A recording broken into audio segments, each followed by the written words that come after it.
Assalamualaikum warahmatullahi wabarakatuh. Alhamdulillah rabbil alamin wassalatu wassalamu ala asyrafil anbiya'i wal mursalin sayyidina Muhammad wa ala alihi washabbihi ajma'in. Rabbi shrah li sadri wa yassir li amri wa hlul 'uqdatam min lisani yafqahu qawli, amma ba'd. Kita sambung balik kitab kita ni 99 usul dirayah hadis, usul kritikan matan teks hadis, satu panduan mudah untuk mengesan hadis dhaif dan maudhu' hadis palsu. Jilid pertama oleh Maulana Muhammad Asri bin Muhammad Yusuf. Kita telah masuk usul ke-10 hari ini. Jadi kita masuk usul ke-10 lah. Okey, usul ke-10 ni, kaedah yang ke-10 kita nak tahu hadis tu dhaif atau palsu. Iaitu riwayat-riwayat bercanggah dengan kenyataan dan pengalaman serta pengamatan manusia. Orang pakat tahu belaka benda ni bercanggah dengan kenyataan dah.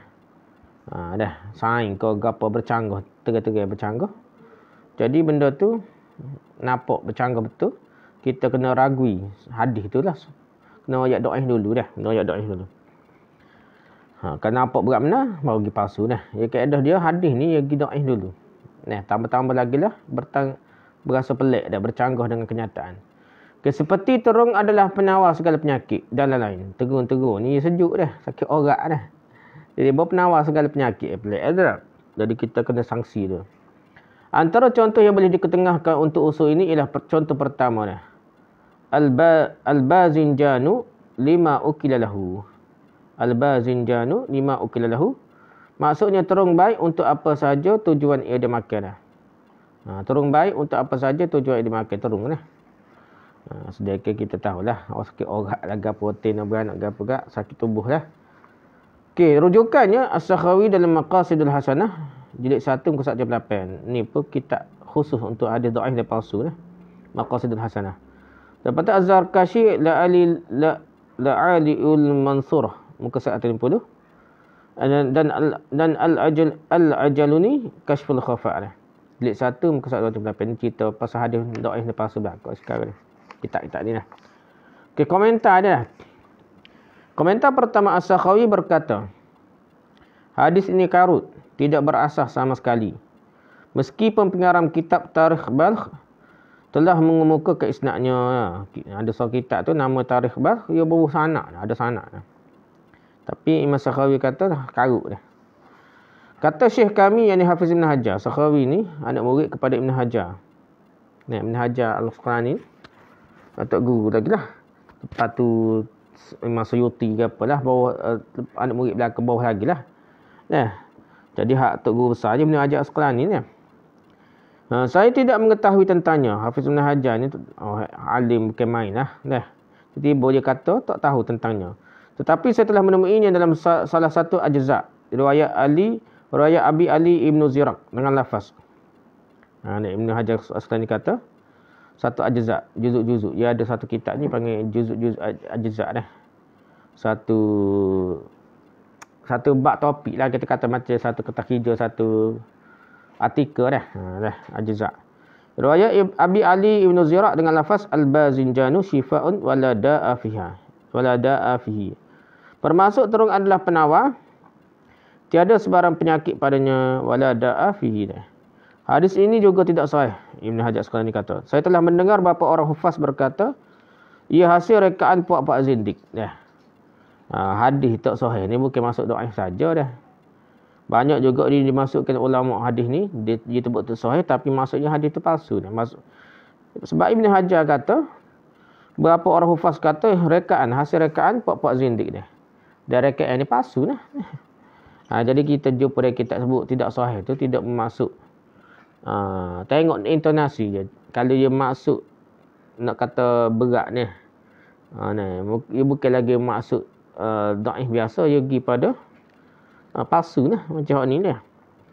Lihat As-Sakhawi dalam Maqasidul Hasanah jilid 1 muka 178. Kita pergi pula komentar kedua dah. Kenyataan dan pengalaman manusia membuktikan kepalsuan apa yang didakwa dalam hadis di atas.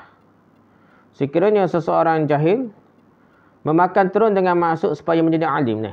Jadi alim ni. Makan terun supaya jadi alim. Tentu sekali ia tidak akan memberi apa-apa faedah kepadanya. Tak ada faedah pun. Jika seseorang miskin memakannya dengan tujuan supaya dia menjadi kaya, ia tidak juga akan menjadikannya kaya dah. Teranglah buat dah. Tak jadi kaya dah. Kat mana makan teruk ni? Tak kaya dah. Ni hak teruk ni adalah zaman Nabi dah. Hak beratnya kopi dia.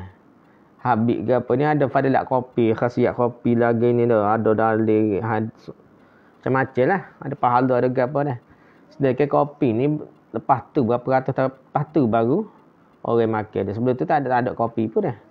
Nampak sangat tu hadis palsu lah. Demikian juga dengan seorang yang demam atau mengidap penyakit angin atau banyak lagi penyakit-penyakit lain. Dengan memakan terung, penyakitnya bukan akan semakin berkurangan. Malah akan semakin melarat-larat dan semakin menjadi. Sebab ia sakit orat, sejuk dah. Nakal tu bukan jadi kau sihat, jadi kau sakitnya, kau kuat penyakit dia. Okey, komentar yang ketiga. Sebenarnya terdapat berapa lagi hadis tentang kelebihan terung. Tetapi tidak ada satu pun daripadanya yang sahih. Ada lagi hadis ni pasal terung ni, tapi tak ada sahih dah. Bahkan boleh dikatakan kesemuanya maduk. Boleh kata kesemuanya maduk, kesemuanya palsu hadis ni. Tanda-tanda kepalsuannya jelas sekali dah. Jelas sekali tanda palsunya hadis tentang terung ni, kelebihan terung. Antaranya ialah pertama, hadis pertama ni. Qulul bazinjani fa innaha syajaratun ra'aitaha fi jannatil ma'wa. Syahidat lillahi bil haqq. Wali buliya bin nubuwah wali ali bil wilayah. Faman akalaha ala annaha da'un kanat da'an. Wa man akalaha ala annaha dawa'un kanat dawa'an. Bermaksud makanlah terung, dia kata dah. Kerana ia adalah satu pokok yang telah kulihat di dalam syurga al-ma'wa. Ra'aituha fil jannatil ma'wa. Saya tengok dia dalam syurga ma'wa. Ia pokok terung telah bersaksi terhadap Allah dengan kebenaran, terhadapku dengan kenabian dan terhadap Ali dengan wilayah. Syahidat lillah bil haqq wali bin nubuwah wali Ali bil wilayah, kata dah. Ada unsur Syiah ni tak? Terhadap Ali ada wilayah. Dengan wilayah. Sesiapa memakannya dengan menganggapnya penyakit, ia akan jadi penyakit. Dan siapa memakannya dengan menganggapnya sebagai ubat, maka ia jadi ubat dah. Maka teruk dah. Hadis maudhu' ini, hadis palsu ini telah dikemukakan oleh Ad-Dailami dalam Firdausnya. Musnad Firdaus dah, Ad-Dailami dah. Daripada Abu Hurairah secara marfu'. Sanadnya sampai ke Nabi dah. Tu hadis palsu. Contoh yang kedua pula dah. Contoh kedua. Kulul bazinjani wa aksiru minhu fa innaha awwalu syajaratin amantu billahi azza wa jalla.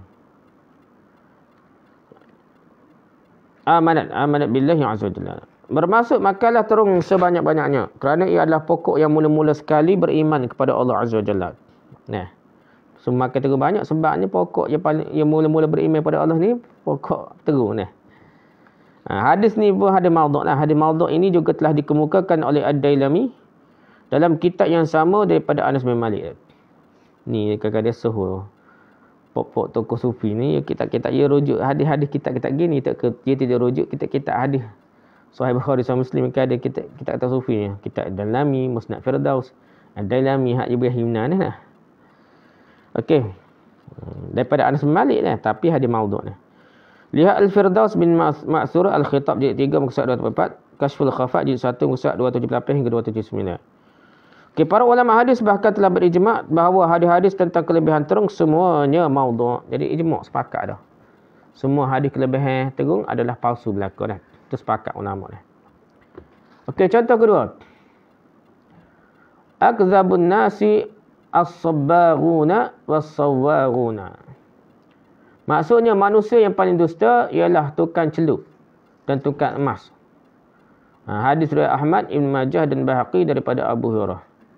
Paling dusta yang kata akzabun nas as-sabbarun, tukang celup. Was-sawwarun tukang emas, kata dah. Hadis ni kitab besar dah ni, Ahmad, Ibn Majah, Baihaqi daripada Abu Hurairah. Okey, rujukan. Ibnu Jauzi dalam Al-Ilal Mutanahiyah jilid 2 muka surat 114 hingga 115. Ibnu Qayyim dalam Al-Manarul Munif muka surat 52.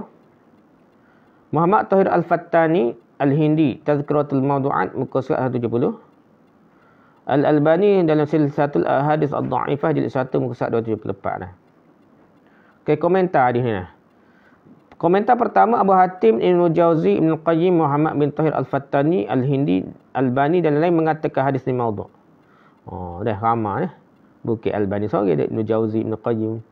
Ramai tokoh-tokoh pengkritik hadis ni dia kata hadis ni maudhu', hadis palsu.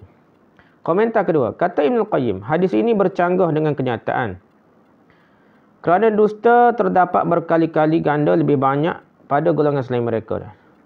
Kenyataannya orang belawak ni bukan orang tekan celuk, orang tekan mah ramai lagi hak belawak dah. Hak ni sikit dia belawak, dia naik belawak dah. Seperti pada golongan Rafidah misalnya dah, golongan Rafidah ni bapak nipu lah dah. Syiah ni kuat nipu lah.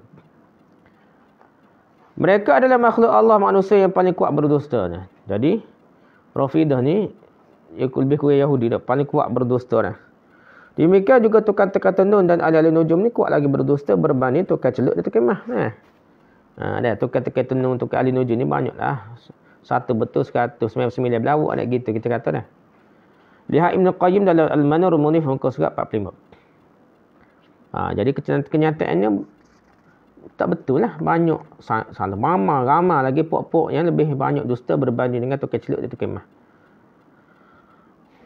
Ni lihat Ibn Qayyim dalam Al-Manarul Munif muka surat 45 dah. Okey, komentar ketiga. Walaupun hadis ini terdapat dalam Musnad Ahmad, Sunan Ibn Majah, Musnad Abu Dawud At-Tayalisi dan As-Sunan Al-Kubra karangan Baihaqi, kitab Shalah. Kau ni tak? Namun keberadaannya dalam kitab-kitab tersebut tidaklah dapat menjadikannya sahih apabila sanadnya dhaif. Bahkan boleh sampai tahap palsu walaupun kitab besar, kitab hadis yang muktabar lebih level yang tinggi lah sikit. Walaupun tak saya level dengan Sahih Bukhari, Sahih Muslim. Tapi Musnad Ahmad, Sunan Ibn Majah ni ada level dia yang tersendiri lah. Berbanding dengan Musnad Al-Firdaus oleh Al-Daimat Ad-Dalami tu dengan jauh lah dah. Tu jauh. Bila-bila gitu pun bukan saja dhaif, bahkan palsu pun boleh jadi dah. Memang ada hadis palsu dalam kitab Sunan Musnad Imam Ahmad atau Sunan Ibn Majah dah.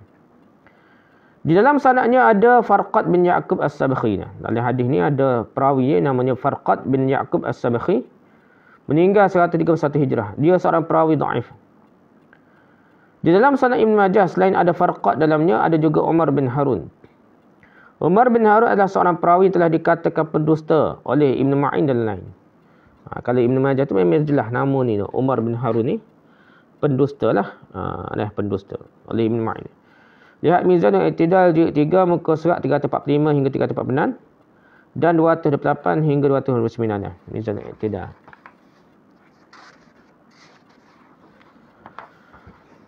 Okey, contoh ketiga.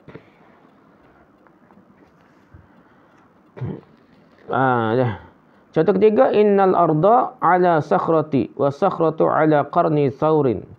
Fa idza harraka ath-thawru qarnahu taharraqatis sakhrah. Fataharraqatil ardu wa hiya zalzalah.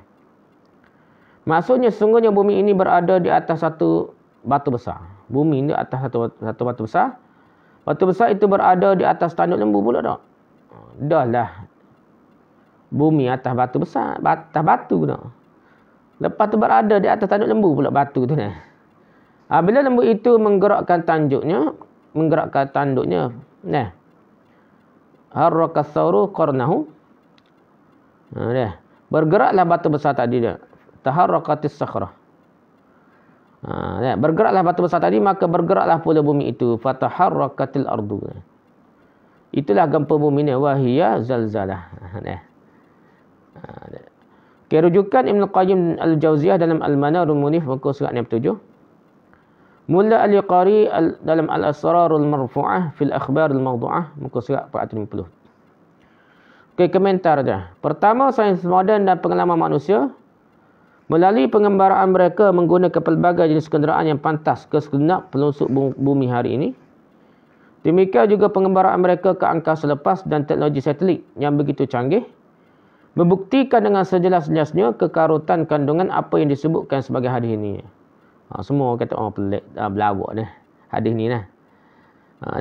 Sementara gempa bumi pula berlaku tidaklah kerana lembu menggerakkan tanduknya, Tetapi kerana sebab-sebab tabi'in yang lain lah. Tabi'in yang lain. Sebab-sebab kejadian alam lah. Sama ada kerak. Dia panggil pelak-pelak dah. Kerak-kerak benua ni lah. Kalau dia bergerak, dia bergeser akan menghasilkan gempa bumi. Tak ada kaitan dengan tanduk lembu ke apa dah. Bercanggah lah benda ni. Yang kedua, komentar kedua. Apa yang disebutkan sebagai hadis ini sebenarnya adalah sebuah riwayat Israiliyat. Cerita orang Jamai, Yahudi Nasrani dulu dah.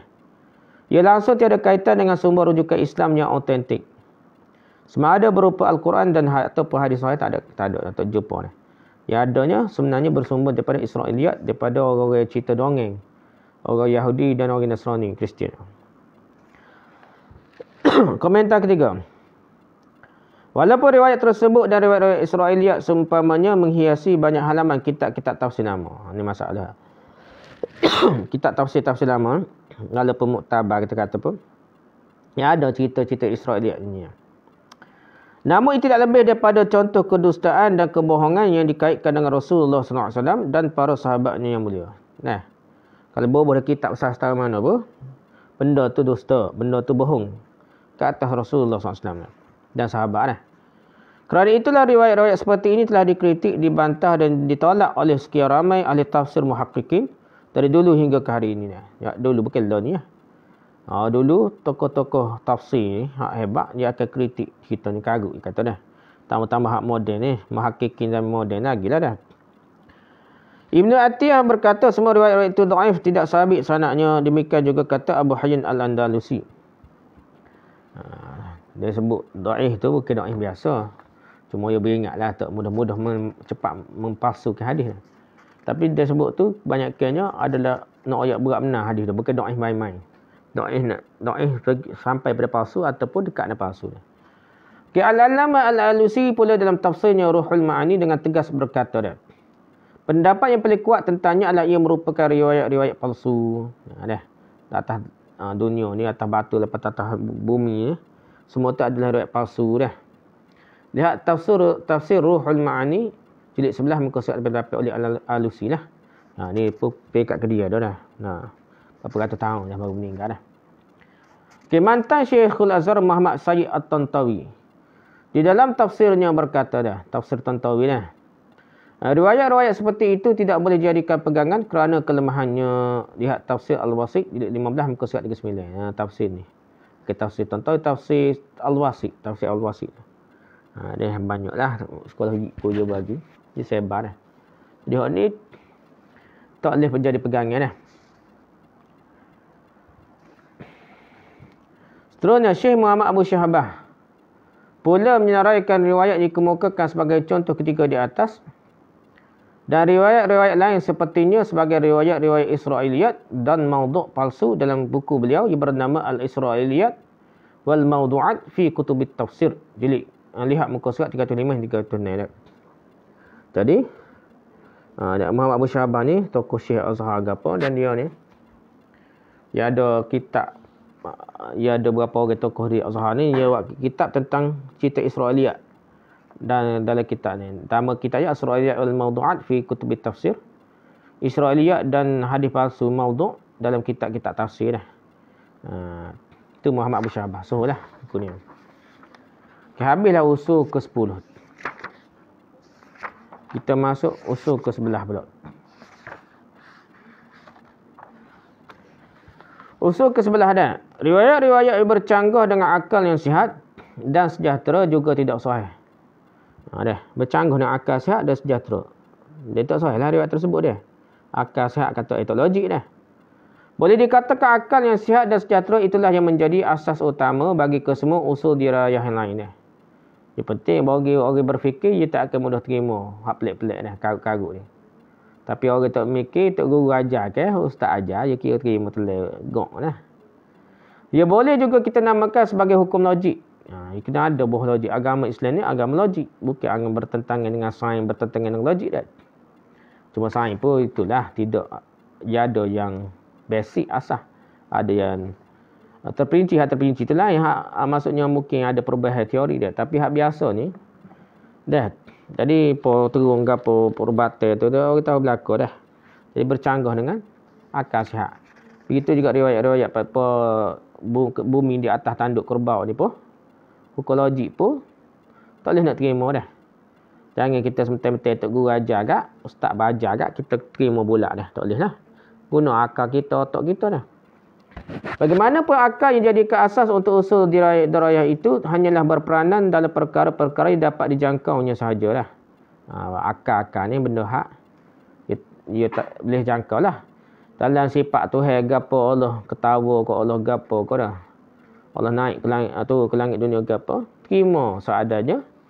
Tanpa membayangkannya, tanpa mengkaifkannya, tanpa menghilangkan makna tahrif ataupun ta'wil gapo tak usah melaka dah. Janganlah kita logik kita lebih hak pula nak cerita pasal zat Tuhan ataupun sifat Tuhan. Okey, antara contoh yang dapat diberikan untuk usul ini adalah seperti berikut. Contoh pertama. Innallaha azza wa jalla khalaqal farasa fa ajraha fa'ariqat thumma khalaqa nafsahu minhu. Thumma khalaqa nafsahu minha. Maksudnya sungguhnya Allah SWT telah menjadikan seekor kuda, lalu memperlarikannya, fa'ajraha. Maka berpeluhlah kuda itu, fa'ariqat. Kemudian dia menjadikan dirinya daripada kuda tersebut. Thumma khalaqa nafsahu minha. Menjadikan dirinya kepada diri Allah lah. Daripada kuda tersebut. Rujukannya Ibn Al-Jawzi dalam Al-Mawdu'at jilid 1 muka surat 105. Al-Bahaqi dalam Al-Asma' wa Sifat jilid 2 muka surat 229. Muhammad bin Tahir Al-Maqdisi Zakhiratul Hufaz jilid 1 muka surat 579. Ke komentar dia. Pertama, ada komentar pertama. Ibn Jauzi berkata tidak syak lagi hadis ini adalah hadis palsu.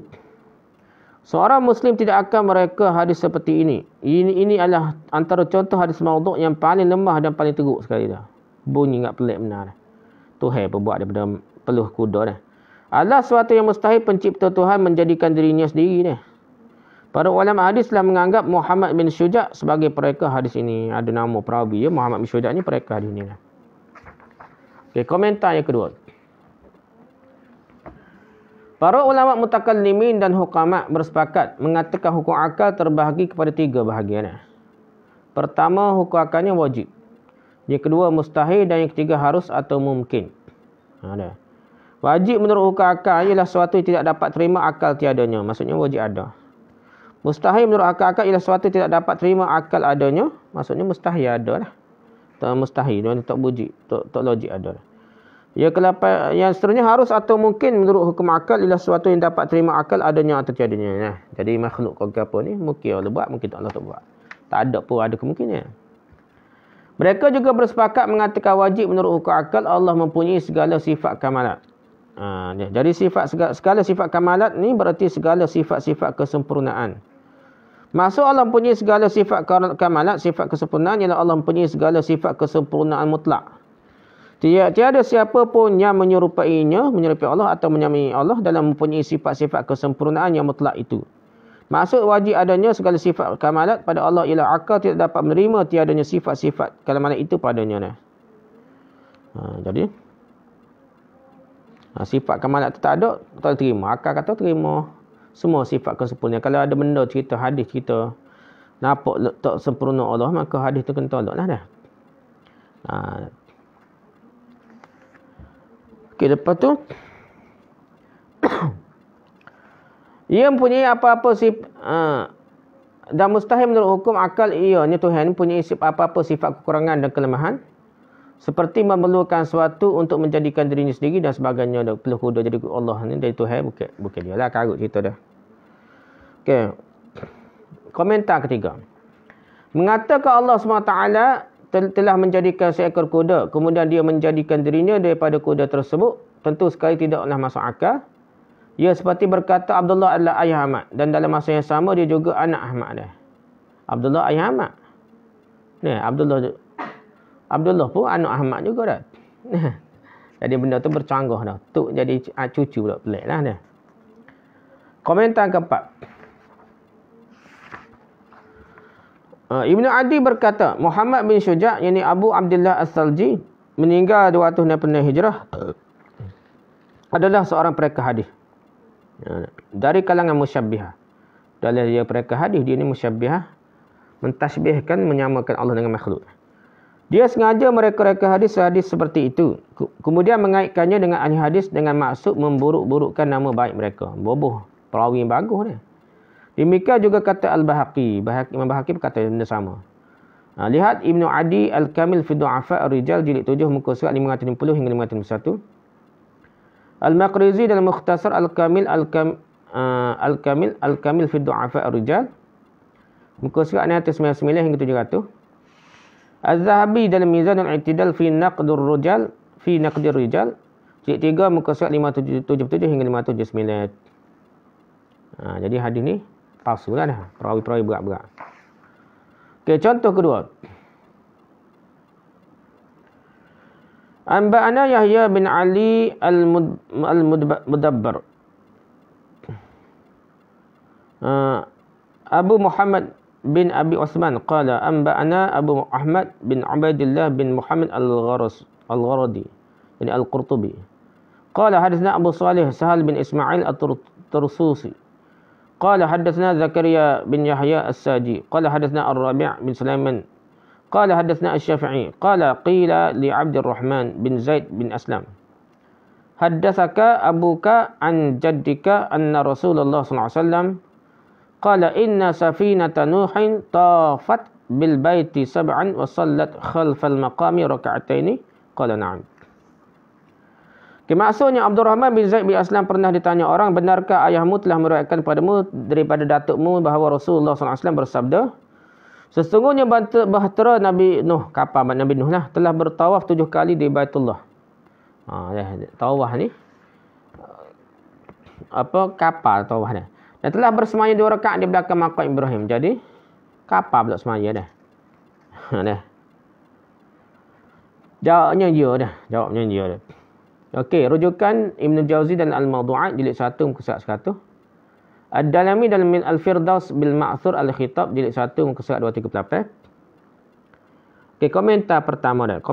Riwayat ini langsung tidak masuk akal dan memang bercanggah dengan akalnya waras. Apa artinya bahtera Nabi Nuh AS telah bersemayam 2 rakaat di belakang maqam Ibrahim? Dia adalah besar. Nah, kapak ni bahtera dia ramah bawa natai ke apa tiba-tiba dia bersemayam pula dah. Dah kapak semayam. Komentar kedua. Zaman Nabi Nuh lebih dahulu daripada zaman Nabi Ibrahim. Di zaman Nabi Nuh belum ada lagi apa yang dinamakan maqam Ibrahim itu dah. Nabi Nuh, kapan Nabi Nuh pula nak tawaf nak semaya di maqam Ibrahim. Sedangkan Ibrahim pun tak lahir lagi, tak ada, tak wujud lagi masa tu dah. Jadi maqam Ibrahim setelah Nabi Ibrahim, sedangkan Nabi Nuh ni beribu tahun awal lagi dah. Bagaimana pula bahtera Nabi Nuh bersemaya 2 rakaat di belakangnya dia, maqam Ibrahim tak wujud dah. Macam mana dia boleh sembahyang di maqam Ibrahim ni? Okey, contoh ketiga. Contoh ketiga, di bawah babun fi nafalis sariyati takhruju minal askar. Imam Abu Daud mula-mula sekali mengemukakan hadis berikut. Haddatsna Abdul Wahhab bin Najdah. Qala haddatsna Al-Walid bin Muslim. Tahwila wa haddatsna qala haddatsna Musa bin Abdurrahman Al-Antaqi. قال حدثنا مبشر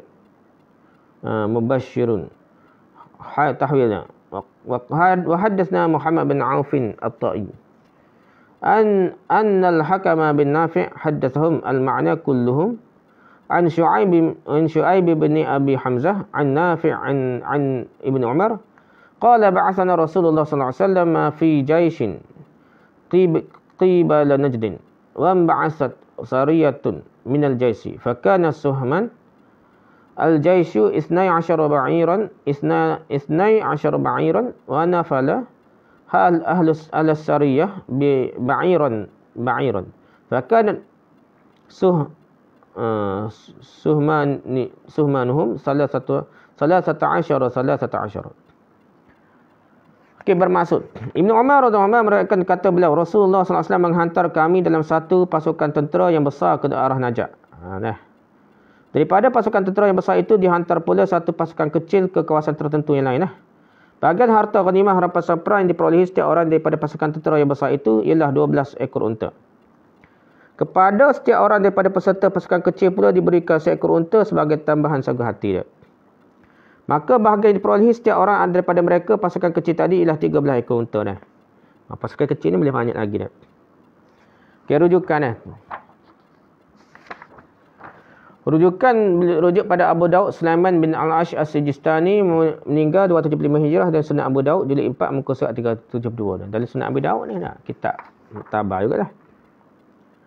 Ada.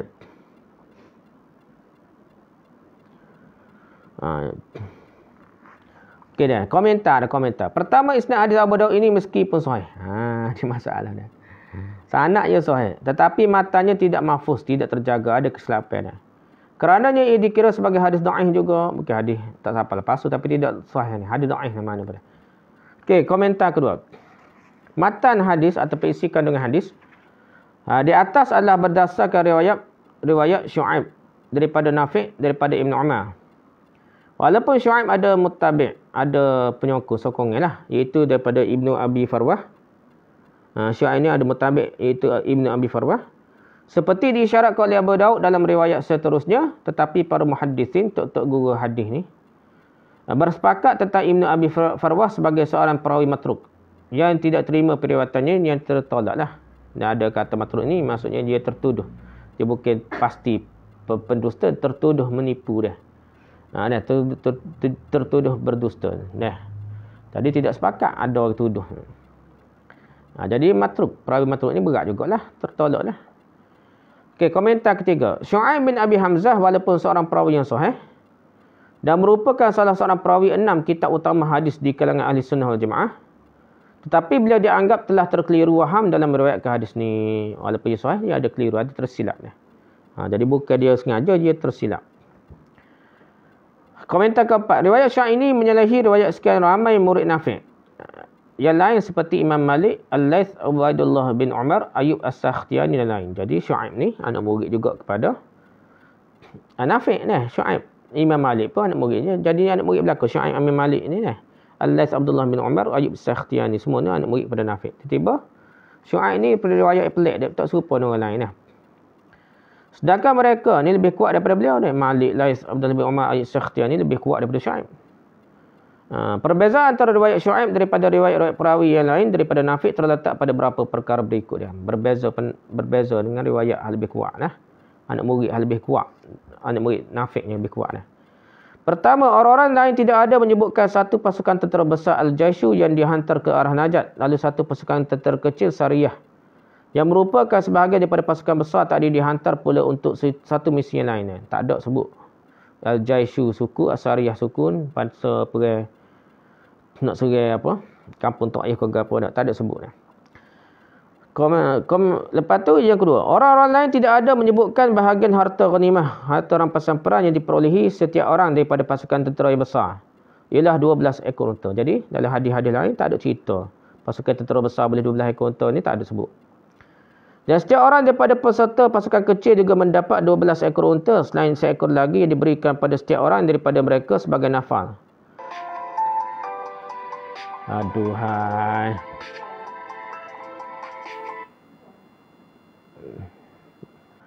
Telefon ni pula dah. Sikit lagi ada. Jadi telefon saya.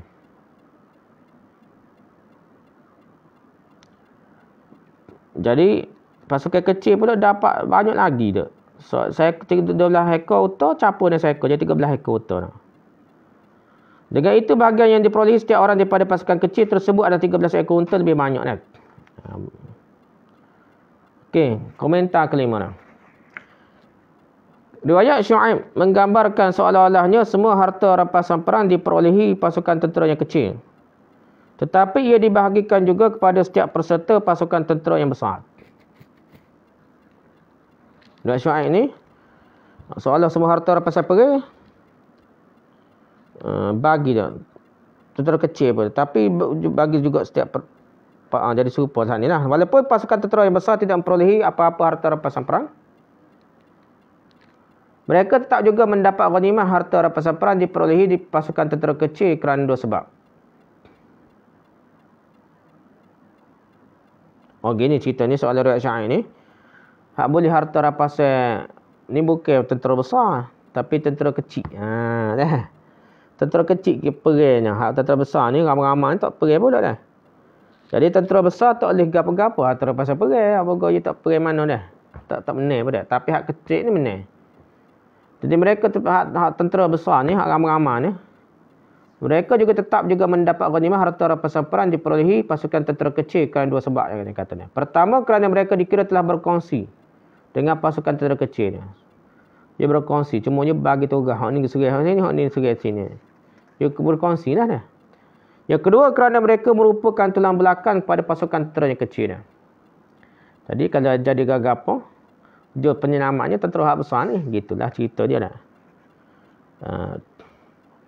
Gambar ceritanya. Okey, komentar ke-6. Riwayat Malik yang dikemukakan oleh Bukhari dan Muslim dan Abu Daud sendiri misalnya hanya menyebutkan adanya satu pasukan kecil Sariyah yang dihantar oleh Rasulullah SAW ke sebelah kawasan Najat. Dah.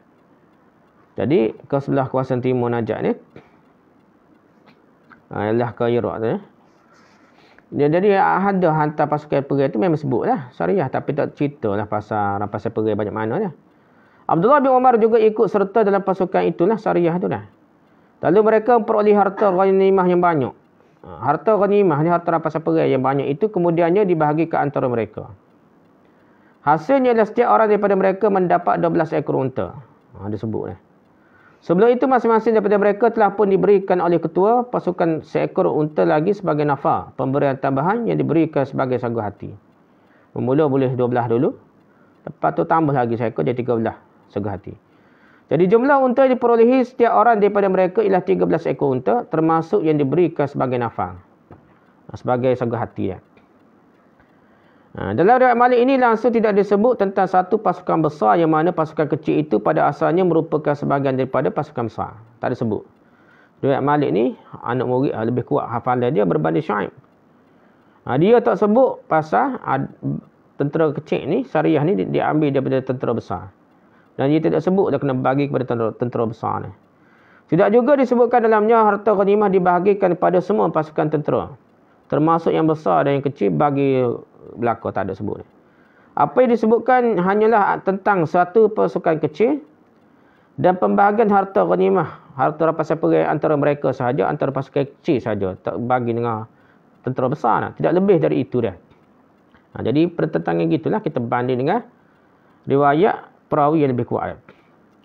Okey, ketujuh. Komentar ketujuh. Ibnu Abdul Bar menerusi saluran riwayat yang sama dengan yang dikemukakan oleh Abu Daud, iaitu menerusi Al-Walid bin Muslim. Menyebutkan bilangan pasukan tentera besar yang dihantar oleh Rasulullah SAW itu ialah 4,000 orang. Demikian juga disebutkan oleh ahli sirah seperti Ibn Sa'ad dan lain. 4,000 orang dah. Dan bilangan pasukan peserta pasukan tentera yang kecil pula hanyalah 15 orang sahaja dah. Tentera kecil ni, Sariyah ni. Lihat Ibn Abdul Bar At-Tahmid jilid 14 muka surat 47. Al-Iraqi dalam Tarhu Tasrib fi Syarah At-Taqrib jilid 7 muka surat 234. Hafiz Ibn Hajar dalam Fathul Bari jilid 6 muka surat 239. Dan Syarah Az-Zurqani Al-Muwatta jilid 3 muka surat 24. Jadi hak pasukan besar tu terbesar 4,000 orang, tentera kecil tu 15 orang saja. Okey, puan komentar ke-8. Maulana Khalil Ahmad As-Saharanpuri dalam Bazlul Majhud Syarah Sunan Abi Daud. Ni ulama India. Saharanpuri dah. Maulana Khalil Ahmad As-Saharanpuri syarah yang terkenal Sunan Abi Daud dia Bazlul Majhud. Dia ni seolah nak cover lah ia kekurangan dalam Aunul Ma'bud Syarah Sunan Abi Daud juga. Bazlul Majhud ni seolah nak belawai lah. Nak syarah. Dia kata tak puas hati dengan syarah Sunan Abi Daud oleh Aunul Ma'bud lah.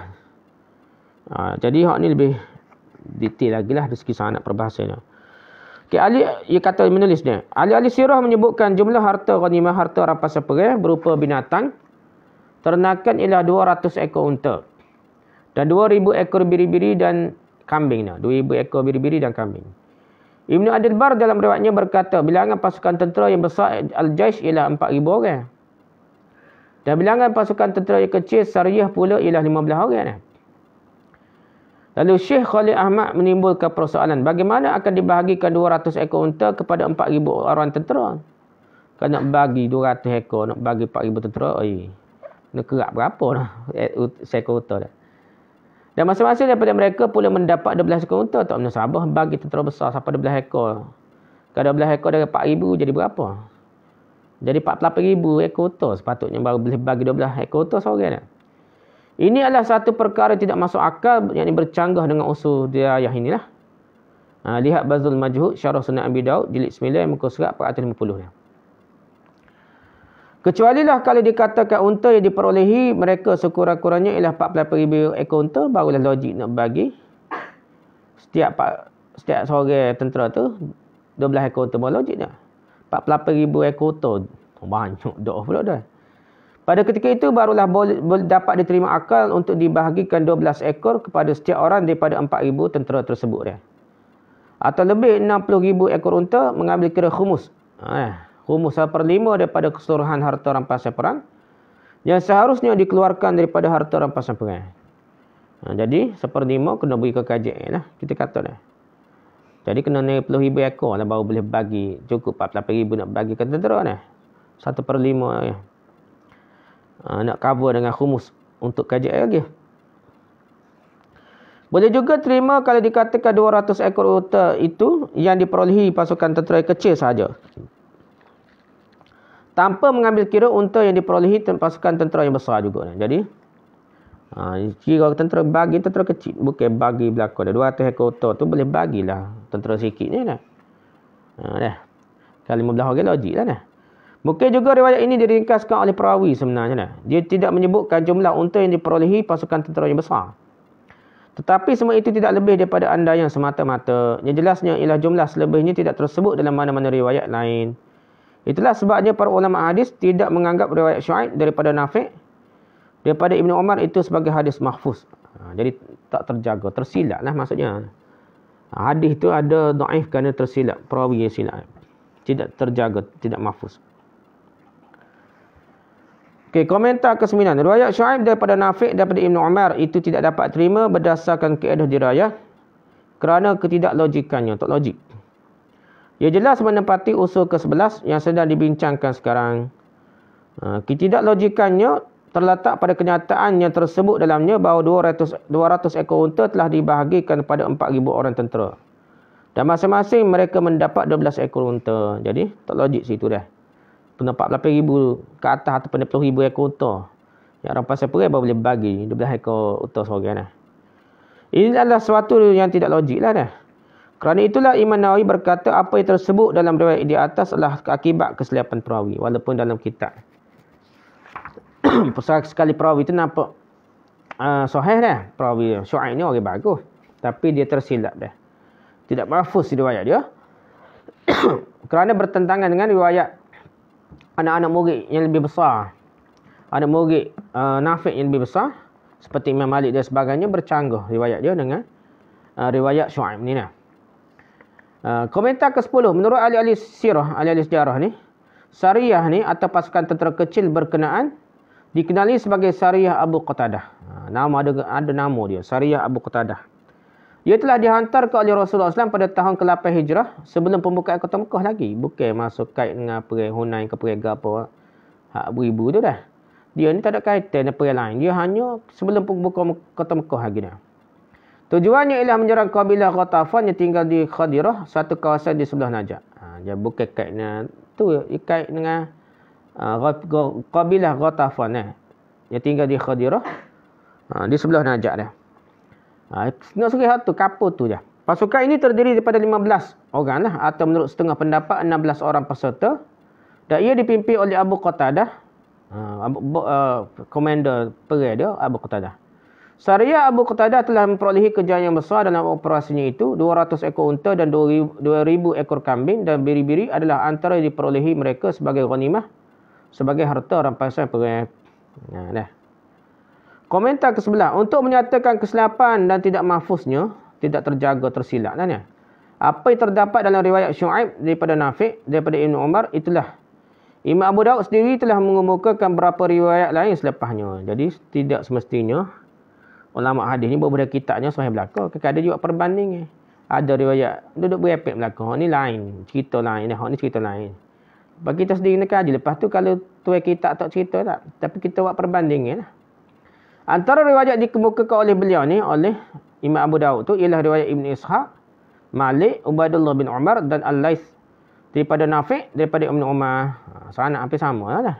Semua riwayat mereka ini tidak menyebutkan apa yang disebutkan oleh riwayat Syu'aib daripada Nafi', daripada Ibn Umar dah. Seolah bercanggah dengan anak murid yang tokoh-tokoh besar. Anak murid Nafi' ni, termasuk Imam Malik ni. Termasuk Ubaidullah bin Umar, termasuk Al-Laits ni, anak murid besar ni, tak serupa riwayatnya dengan Syu'aib daripada Nafi'. Komentar ke-12. Imam Abu Daud juga mengisyaratkan pada kedaifannya dengan mengemukakan satu pandangan daripada Ibn Mubarak, juga daripada Al-Walid bin Muslim, di mana Ibn Mubarak mentarjihkan riwayat Malik daripada riwayat yang dikemukakan sebagai contoh ketiga di atas. Dah. Tadi Abu Daud ni, dia tak ayat direct pun, ada isyarat. Kena mengaji dengan guru lah. Jika ada Sahih Bukhari pun ada isyarat. Sahih Muslim lagi banyak isyarat. Jadi isyarat-isyarat, dia tidaklah hadis semua tu sahih. Walaupun Sahih Muslim dah. Kadang-kadang dia sokong, kadang-kadang ada benda yang nak kritik pun ada dah. Padahal Sahih Muslim dah. Tambah-tambahlah kitab lain, Sunan Abi Daud ke apa lagi banyak lah. Dia cerita dia kadang-kadang dia bukan nak suruh pakai, dia nak suruh nampak kelemahan hadis tu. Dia boboh dari kitab dia, bukan nak suruh pakai tu. Dia suruh perbandingan dengan riwayat lain lah.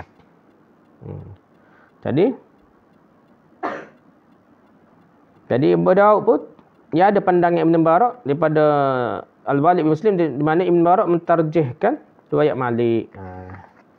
Jadi riwayat Malik ni, dia sokong riwayat Malik. Dia ada riwayat juga sikit. Jadi kita boleh faham lah maksud dia nak ceritanya. Abu Daud nak cerita lemah riwayat. Walaupun sanad nampak kuat, tapi riwayat tu lemah, tidak mahfuz, terjaga kerana ada kesilapan perawi. Dia anak murid Nafi', dia sorang riwayat pelik daripada orang lain. Setakat itulah usul ke sebelah kita. Wallahu a'lam.